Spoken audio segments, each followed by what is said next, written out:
Título del relato es que somos muy pobres. Autor Juan Rulfo. Aquí todo va de mal en peor. La semana pasada se murió mi tía Jacinta y el sábado, cuando ya la habíamos enterrado y comenzaba a bajársenos la tristeza, comenzó a llover como nunca. A mi papá eso le dio coraje, porque toda la cosecha de cebada estaba soleándose en el solar, y el aguacero llegó de repente, en grandes olas de agua, sin darnos tiempo ni siquiera a esconder, aunque fuera un manojo. Lo único que pudimos hacer, todos los de mi casa, fue estarnos arrimados debajo del tejabán, viendo cómo el agua fría que caía del cielo quemaba aquella cebada amarilla tan recién cortada. Y apenas ayer, cuando mi hermana Tacha acababa de cumplir 12 años, supimos que la vaca de mi papá, que le había regalado para el día de su santo, se le había llevado el río.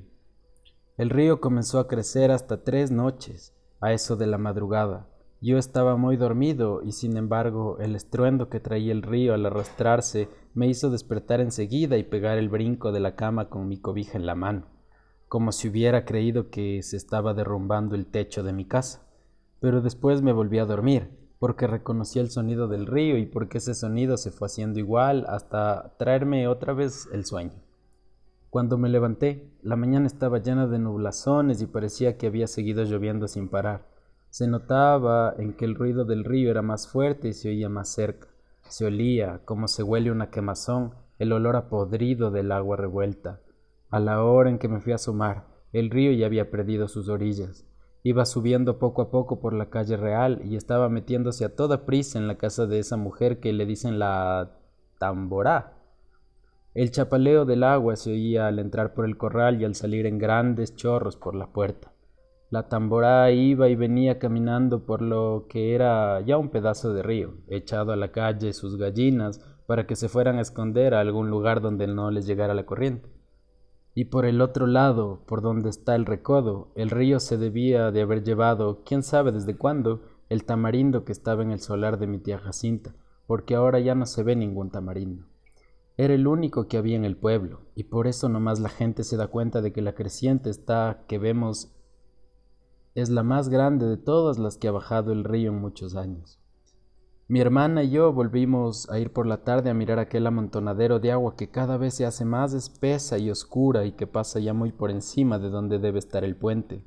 Allí nos estuvimos horas y horas sin cansarnos viendo la cosa aquella. Después nos subimos por la barranca porque queríamos oír bien lo que decía la gente, pues abajo, junto al río, hay un gran ruidazal y solo se ven las bocas de muchos que se abren y se cierran y como que quieren decir algo, pero no se oye nada. Por eso nos subimos por la barranca, donde también hay gente mirando el río y contando los prejuicios que ha hecho. Allí fue donde supimos que el río se había llevado a la serpentina, la vaca esa que era de mi hermano, porque mi papá se la regaló para el día de su cumpleaños y que tenía una oreja blanca y otra colorada y muy bonitos ojos. No acabo de saber por qué se le ocurriría a la serpentina pasar el río este, cuando sabía que no era el mismo río que ella conocía de a diario. La serpentina nunca fue tan atarantada. Lo más seguro es que ha de haber venido dormida para dejarse matar así nomás por nomás. A mí muchas veces me tocó despertarla cuando le abría la puerta del corral, porque si no, de su cuenta, allí se hubiera estado el día entero con los ojos cerrados, bien quieta y suspirando, como se oye suspirar a las vacas cuando duermen. Y aquí ha de haber sucedido eso de que se durmió. Tal vez se le ocurrió despertar al sentir que el agua pesada le golpeaba las costillas. Tal vez entonces se asustó y trató de regresar, pero al volverse se encontró entreverada y acalambrada entre aquella agua negra y dura como tierra corrediza. Tal vez bramó pidiendo que le ayudaran. Bramó como solo Dios sabe cómo.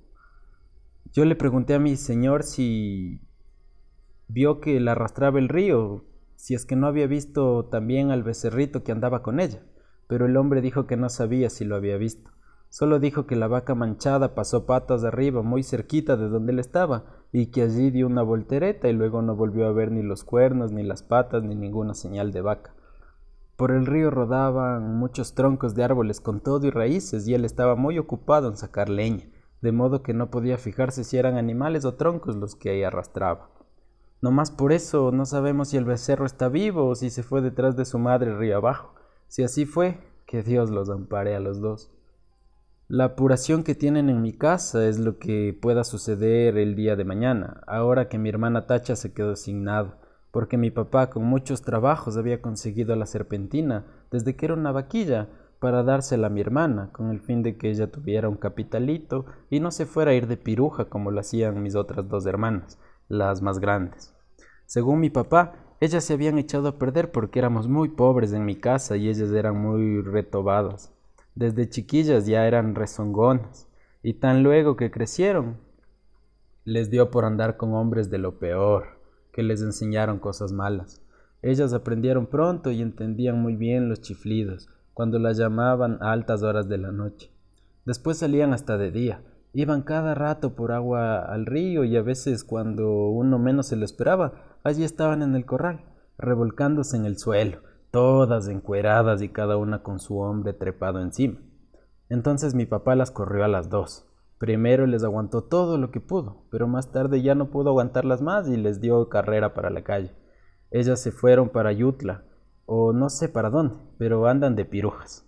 Por eso le entra la mortificación a mi papá, ahora por la Tacha, que no quiere que vaya a resultarle como sus otras dos hermanas, al sentir que se quedó muy pobre viendo la falta de su vaca, viendo que ya no va a tener con qué entretenerse mientras le da por crecer y pueda casarse con un hombre bueno, que la pueda querer para siempre. Y eso ahora va a estar muy difícil. Con la vaca era distinto, pues no hubiera faltado quien se hiciera el ánimo de casarse con ella, solo por llevarse también aquella vaca tan bonita. La única esperanza que nos queda es que el becerro esté todavía vivo. Ojalá no se le haya ocurrido pasar el río detrás de su madre, porque si así fue, mi hermana Tacha está tantito así de retirado de hacerse piruja. Y mamá no quiere. Mi mamá no sabe por qué Dios la ha castigado tanto al darle unas hijas de este modo, cuando en su familia, desde su abuela para acá, nunca ha habido gente mala. Todos fueron criados en el temor de Dios y eran muy obedientes y no le cometían irreverencias a nadie. Todos fueron por el estilo. ¿Quién sabe de dónde les vendría a ese par de hijas suyas aquel mal ejemplo? Ella no se acuerda, le da vuelta a todos sus recuerdos y no ve claro dónde estuvo su mal, o el pecado de nacerle una hija tras otra con la misma mala costumbre. No se acuerda, y cada vez que piensa en ellas llora y dice, que Dios las ampare a las dos. Pero mi papá alega que aquello ya no tiene remedio. La peligrosa es la que queda aquí, la Tacha, que va como palo de ocote, crece y crece y que ya tiene unos comienzos de senos que prometen ser como los de sus hermanas, puntiagudos y altos y medio alborotados para llamar la atención. Sí, dice, le llenará los ojos a cualquiera donde quiera que la vea, y acabará mal, como que estoy viendo que acabará mal. Esa es la mortificación de mi papá.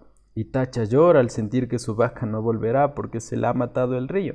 Está aquí, a mi lado, con su vestido color de rosa, mirando el río desde la barranca y sin dejar de llorar. Por su cara corren chorretes de agua sucia como si el río se hubiera metido dentro de ella. Yo la abrazo tratando de consolarla, pero ella no entiende. Llora con más ganas.